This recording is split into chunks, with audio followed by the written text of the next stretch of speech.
What Da Vinci tried to do at 80, I did at 6 years old because I had been working on it perhaps from a past life. Now, I'm not trying to say I'm crazy or there's reincarnation or anything, but we know that energy does not die. Energy just reboots itself and reboots itself. So we are eternal. So stop panicking, thinking your life is over. You've done this trillions of times. Our ancestors were way smarter than we all know. We most of use AI in our lives in 20th century. Also, our initial AI technology is just the beginning, but our ancestors are way beyond our initials. Yes, guys, you heard right. They know the technology about AI, but in a different way. We will break our ancestors' ChatGPT AI. So guys, take a sip of coffee and let's get started. So both our technology ancestors and the 20th century are based on different technologies and mechanism, but the end result is same. Let me explain. We use AI on a daily basis for work like calculating, image generation, video generation, encoding, education, and many more. We all AI background tech, always some coding and things, but at the end main final conclusion, AI give us prediction like doctor give prediction to Avengers. Blowing my mind. Excuse me? But does your friend often do that? Strange. We all right?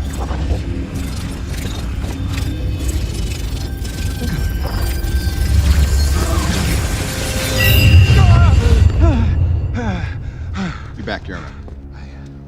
Hey, what was that? Went forward in time to view alternate futures, to see all the possible outcomes of the coming conflict. How many did you see? 14,605,000. How many did we win?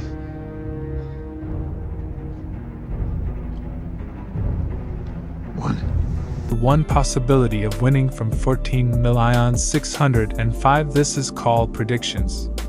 And one more example, trading bot. Trading bot give us prediction and their working system based on prediction.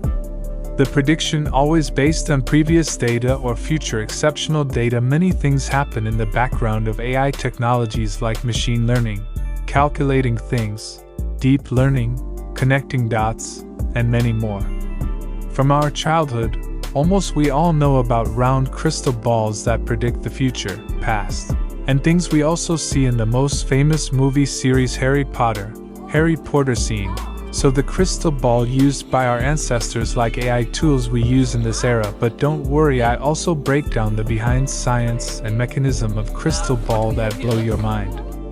Crystals are controversial in our definition of life, which includes growth, reproduction, and energy conversion, similar to how humans grow, reproduce, and use a metabolism to convert food into energy. Two controversial ideas are viruses, which reproduce and metabolize without growth, and crystals, which grow and metabolize without reproduction. It's debated whether crystals have consciousness, as they can store memory like a computer and produce a piezoelectric charge under stress, similar to how a clicky lighter sparks. In quantum physics, we believe that everything we know to be real has a greater probability of existence due to our awareness. However, without awareness, the probability is evenly distributed across all possible outcomes. Famous physicist Schrödinger created a thought experiment called Schrödinger's cat, where a cat inside a box is both alive and dead simultaneously. Crystals, which grow underground for thousands or millions of years, have memory and consciousness. They are considered Schrödinger's cats and may exist and be aware of multiple realities. They can peer across dimensions of space and time, potentially providing a window to realities as likely as ours. This gives credence to the idea of looking into a crystal ball to see the possibilities of anything near our experience of reality. But my question actually has to do with your numbers theory. So if by your logic you say 1 times 1 equals 2, are you insinuating that 1 times 0 then equals 1? Equals 1. Well, that's what we were saying with the identity principle, the identity property. It says that 1 times nothing equals nothing. Something, so now you have the laws of physics have to now adjust because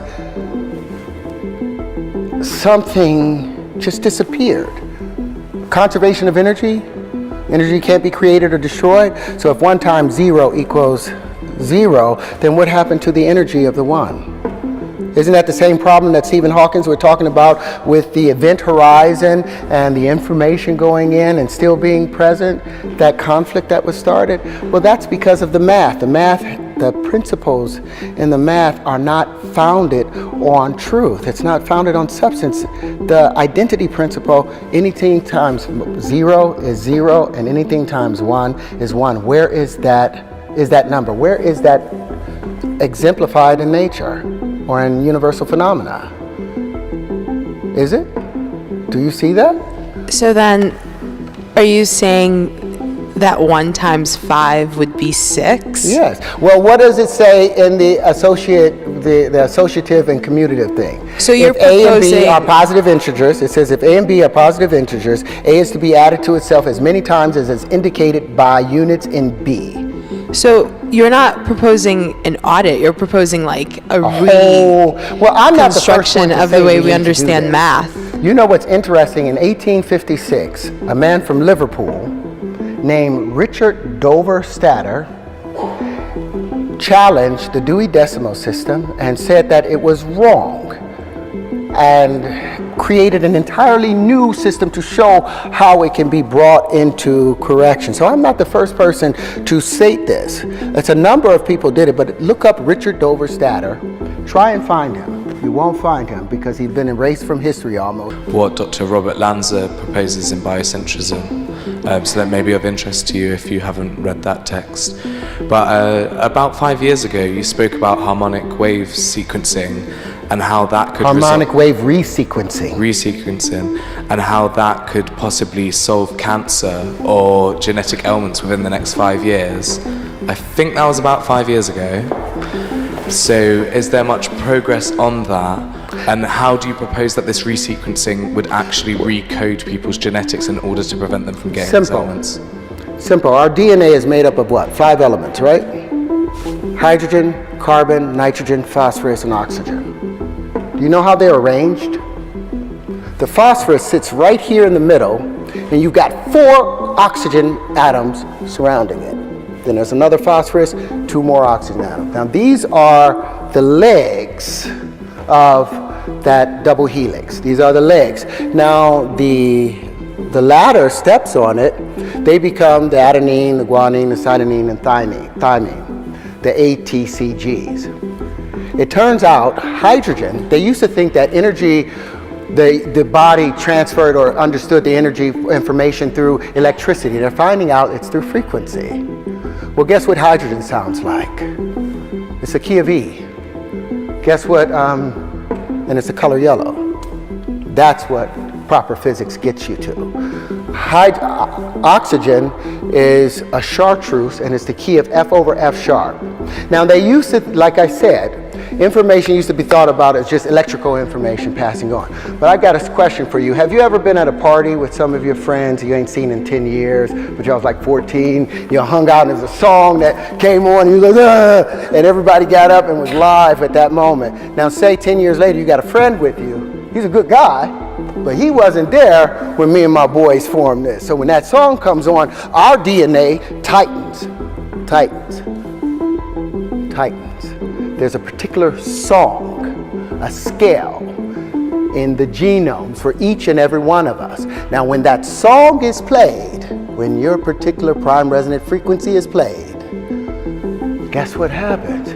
Your DNA celebrates and tightens. Everything else gets pushed out. Harmonic wave resequencing. The carbon is also the key of E and yellow. Nitrogen is G. And all these play a song. So say that the F over F sharps of the oxygen, the green, is only hitting at an F. Why? Because there's another frequency coming in from a generator over there. That's changing and causing it to change. So this F now hits the oxygen, and when it hits, the F hits the carbon. So instead of hitting as a F sharp, it hits as an F, so when it hits the carbon at an E, it doesn't hit it quite right, so the domino don't fall right. So the next domino hits wrong. And so now we have malformation happening within our DNA because the frequencies are being pushed off. But when we hear our tone, we tighten back up. So yeah, I'm in the process of building the harmonic wave resequencer with another doctor who has been able to successfully cure AIDS and cancer. And it's well underway. But I wanted you guys to understand how that works. It's so simple.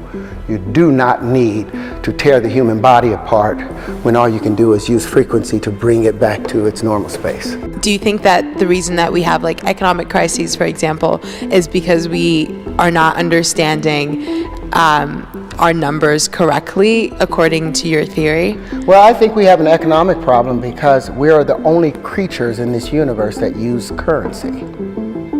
There are no other creatures that use currency in order to exist. Why is it that we chose this strange thing that isn't even real? Other creatures, they drink water, they eat fruit, they eat other animals.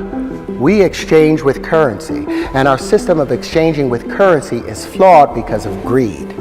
There's not like if 1 times 1 equals 2, we've got an equilibrium of balance. 1 times 1 equals 1, you've got loss. When 1 times 1 equals 3 or more, you're talking about over unity and supersymmetry. And that's how you get the universe to work for you. Instead of using just the solar voltaics off of it, you also use the piezoelectric effects of it.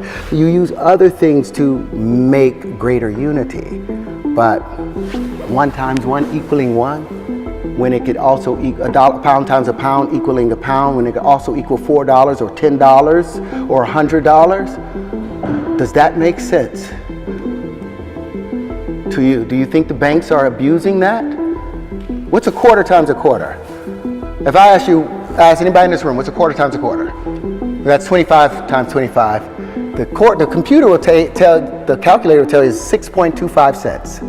But we know 25 pence times 25 pence is 625 pence. That's 6 pounds and 25 pence, but the computer or the banks only have to give you 6 1/4 cents reference for it. Or let's say you put a dime times a dime. Let me get this out. Say you take a dime times a dime. You put that in your calculator, it says 1 cent. 0.10 times 0.10 is 1 cent. But we know a dime times a dime is a whole dollar. But the banks gives us money based on that evaluation. Is that fair? And I might get shot about talking about this right now, but I've got a book coming out called Does a dollar times a dollar equal a dollar, or does a dollar times a dollar equal $2? And in the process, not only do I explain the death of the platonic solids, but I also introduce the new Terran wave conjugations that replace this Euclidean way of life and gives us a 3-dimensional way of seeing the world.